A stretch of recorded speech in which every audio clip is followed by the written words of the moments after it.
um pouco de Fátima para vocês. Esses sinos maravilhosos. Olhem a imensidão deste lugar.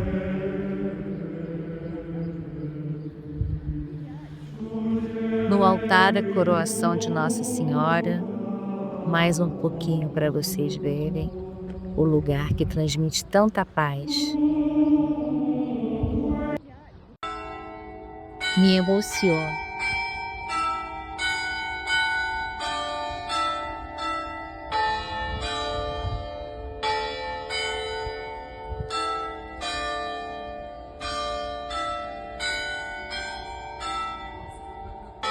O Sagrado Coração de Maria. Agora eu aqui também aparecendo. Nossa Senhora de Fátima, rogai por nós.